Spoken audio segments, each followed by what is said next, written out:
আপনি কি জানেন রাশিয়া এমন একটি দেশ যা দুটি মহাদেশ এশিয়া ও ইউরোপের সঙ্গে সংযুক্ত, কিন্তু এই বিভাজন কেবল মানচিত্রে রাখা কোনো রেখা নয়, বরং এটি প্রকৃতির নিজস্ব সৃষ্টি। রাশিয়ার ইউরোপীয় ও এশীয় অংশকে আলাদা করে উরাল পর্বতমালা, যা প্রকৃতিরই এক অবিশ্বাস্য প্রাকৃতিক সীমারেখা। এই পর্বতমালার পশ্চিমে রয়েছে রাশিয়ার ইউরোপীয় অংশ, যেখানে মস্কোর মতো গুরুত্বপূর্ণ শহর রয়েছে, আর পূর্বে রয়েছে বিশাল এক এশীয় অঞ্চল, যেখানে সাইবেরিয়ার মতো বিস্তীর্ণ বনভূমি ও বরফে ঢাকা ভূমি রয়েছে। তবে জানেন কি, একসময় রাশিয়ান সাম্রাজ্যের অংশ ছিল বর্তমান আলাস্কা, যা পরে 1867 সালে যুক্তরাষ্ট্রের কাছে বিক্রি করা হয়। এর আগে রাশিয়া তিনটি মহাদেশ ইউরোপ, এশিয়া ও উত্তর আমেরিকায় বিস্তৃত ছিল, কিন্তু আলাস্কা বিক্রির পর রাশিয়া এখন কেবল দুইটি মহাদেশে এশিয়া ও ইউরোপেই বিস্তৃত।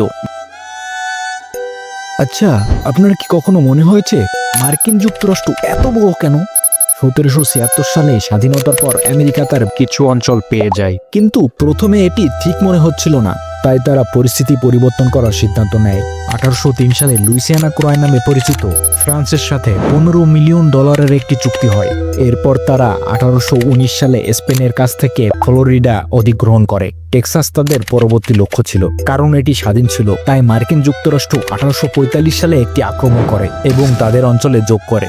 তারপর যুক্তরাজ্যের সঙ্গে একটি চুক্তি হয়, যার নাম ওরেগন চুক্তি, যা 15 জুন 1846 সালে স্বাক্ষরিত হয়। তারপর মেক্সিকোর সাথে যুদ্ধ করে এবং আরও কিছু অঞ্চল দখল করে নেয়। আলাস্কাকে যুক্তরাষ্ট্রের অংশ করা তাদের জন্য খুবই গুরুত্বপূর্ণ ছিল, এবং রাশিয়া মাত্র $7.2 মিলিয়ন আলাস্কাকে মার্কিন যুক্তরাষ্ট্রের কাছে বিক্রি করে দেয়। যাই হোক, রাশিয়া এখনও এই সিদ্ধান্তের জন্য উত্তপ্ত। অবশেষে তারা 16 জানুয়ারি 1893 সালে হাওয়াই রাজ্যকে সংযুক্ত করার সিদ্ধান্ত নেয়, শুধুমাত্র কিছু পানীয় পান করার জন্য এবং সমুদ্র সৈকতে বিশ্রাম নেওয়ার জন্য।